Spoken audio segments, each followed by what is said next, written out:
Welcome to Heavenly Nosh. This recipe today, we are going to look at the church. So this whole thing is trying to get a head around what is the church. And you're probably familiar with the church, or whatever that word means to you, or groups of Christians that meet in big buildings. Now the story is slightly different to what we kind of know today. So remember the sequence of events. Jesus leaves the disciples and he says, that great commission bit, remember we made the gingerbread man. I want you to go and teach people everything that I've commanded you. So all the teachings of Jesus, go and share those teachings, how to live life in all its fullness. And I'll be with you. And then he says, I'll send my Holy Spirit to equip you, to do the work, to strengthen you, and to guide you. And so these disciples, they go out in the power of the Holy Spirit and they start preaching the truth. They start talking about who Jesus is and how they can be in relationship. And they get filled with the Holy Spirit and they grow, and the more people join and the church begins to grow. Now the church really means God's people. It doesn't mean a building.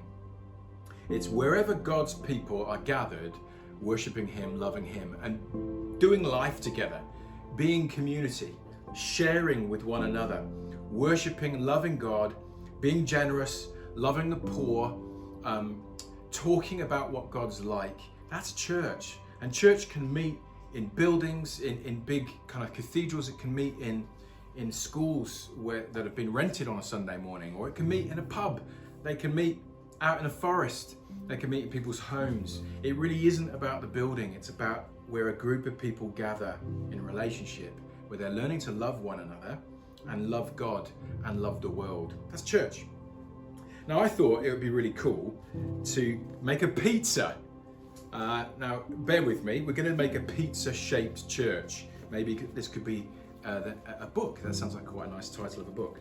And so I've made this pizza dough. It's simple, bread flour and yeast and salt and a little bit of olive oil. And I made this up about 20 hours ago.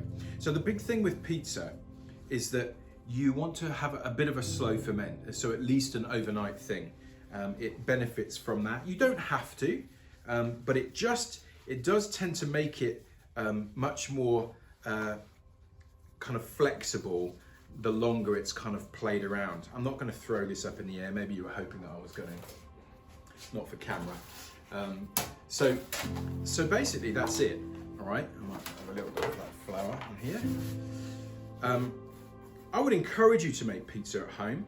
Dough is very easy to make. We've done it in one of the previous videos, but it's a heck of a lot cheaper than buying it from a pizza shop, and it's much tastier than buying it frozen from the supermarket. And yeah, not difficult. I think it's a bit more rustic, and again, because it's ferment, it's kind of been a slow ferment, it stretches really easily. So we're going in with some, actually I'll put some olive oil on first. Always use virgin olive oil.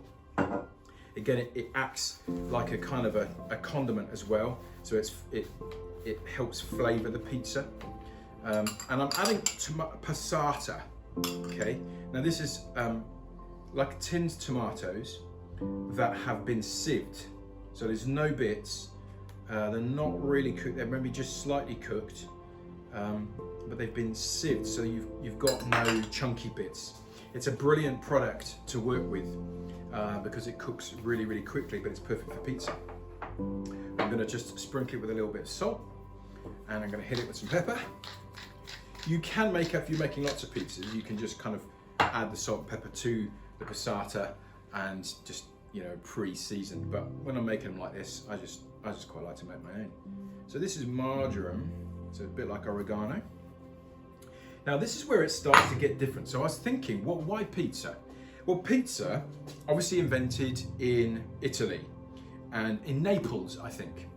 And but pizza has gone all over the world, hasn't it? It's probably one of the most identifiable foods known to man. Everyone knows what pizza is, and what I found, everyone likes pizza. You very rarely meet people that say, I don't like pizza. So this is our kind of core image for the church, the pizza, the humble Italian pizza. And now when it was first invented, I don't even think they put cheese on. It was real basic. And so that's it, all right? Now, if you want to make this is a margarita. So this is the church that started in Jerusalem and really kind of took off when it started to spread. We know it went to Rome, and Peter went to Rome, and so that's our first layer. And I've got some nice basil here. I'm going to tear up some nice basil. Maybe I'll save a few bits for the end. And that's it. So if you drizzle that with a bit of olive oil on top, smack that in the oven, margarita. Amazing pizza, and you'll go, whoa, why have I been buying stuff? I used grated mozzarella. So always try to use mozzarella if you can. So, but I thought, well, pizza then has taken on different shapes and flavors over its history, hasn't it? And you have ham and pineapple, you have smoked sausage, you've got sometimes ground beef, your Mexican pizzas, and all kinds of different pizzas. And the church is like that. As it grew and as it spread around the world, it took on the different kind of cultural components and took on different nuances. So the church always looks different wherever you go in the world, because cultures change, and really it's still the same that people meet and they worship God and they love Jesus and they're sharing their faith and the testimony of their lives, but the cultural kind of expressions change. And that's cool. God didn't sort of say you must do it like this. He allowed for that cultural freedom. And so pizza's like that. Every country that pizza's gone to, cultures have stamped their identity onto it, and the church is exactly the same. So I'm going to put on a few bits of salami, and this was New Zealand salami, made with some smoked black garlic. So we've got a little bit of New Zealand on the pizza, and I've got some curry here. This is a bit of last night's curry. It's kind of bean and spinach curry. So we've got a little bit of India on our pizza, because the church is in India and it's Indian and it looks really different. So we have a little bit of India. Now I've marinated some chicken. This is Chinese chicken. So I marinated some thin slices of chicken in some soy sauce and some sesame oil and a little bit of roasted garlic. So, and a tiny bit of sugar. So that's Chinese, that's a stir fry. The church is huge in China. It looks different. They worship in Chinese language, but it's still kind of the church. You still see this similar template, if you like. I've got here, I like this. This is a bit of bonito. So this is dried fish from Japan. So Japanese use this to make stock, but I thought that will melt into my cheese and give it an umami kind of vibe. So we've got different countries. We've got Italy, we've got some New Zealand, we've got some India, China, some Japan. A bit of English, because I'm English and I'm making it, so my hands are all over it. And finally, I'm going to do something just thoroughly disgusting for me. I can't even believe I'm doing it on TV, but I'm going to add some pineapple. Now, pineapple, Hawaii, a Hawaiian pizza, probably an American pizza. And Americans have helped spread pizza around the world. And so I'm going to add, for the sake of being multicultural, I'm going to add some pineapple. My wife will love this. I can't stand sweet things on my pizza. But the thing is, church is diverse and it's broad, and it has some bits that are different for us and sometimes make us feel uncomfortable, and partly around culture. But the church is an accepting space, so it accepts all peoples, all nations, all languages, because it's God's holy family, and it's one family. So it's unity with diversity. And that's really what I want to say about the church. And one day we will come together at the very end of time, and we will worship God at his holy mountain, all nations, all languages, one church. And it will be a beautiful day, but here is this pizza for all nations. It's the pizza, it's church-shaped pizza. I think it's pretty cool. I think it will taste good. So we'll stick it in the oven. We'll see what it looks like. And here it is. Lovely pizza. Pizza of the nations. And it's cooked really well. I'm quite excited about it. When you bring pizza out of the oven, this was probably 8 minutes in the oven.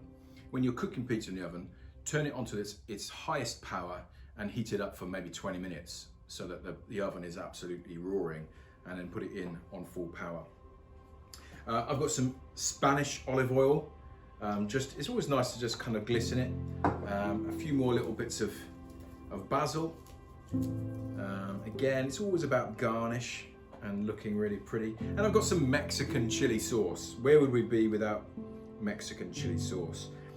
So just a reminder, this is the church. Pizza is the template. There is this kind of basics that where every church kind of looks the same. But then people change it and cultures change it. So we had Chinese chicken, we have some curried spinach, we've got New Zealand salami, we've got American pineapple, we've got Spanish olive oil, Mexican chili, and I think that was it. And that's the beauty of God's holy church, that all nations are welcome, all peoples are welcome at the table. And as we come together, we create this beautiful, diverse family on earth. But the common denominator is that we all love Jesus and we follow Jesus and we follow his teachings. So there we have it, pizza. I'm going to cut it. Always get one of these. They're quite useful because you can just roll it straight through.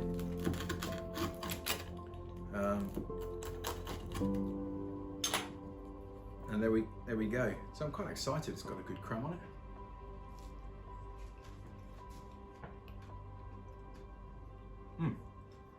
Wow. It tastes really nice. I love the church. Thanks for coming. If you've liked this, please like and subscribe and share it with your friends, and I'll see you next time.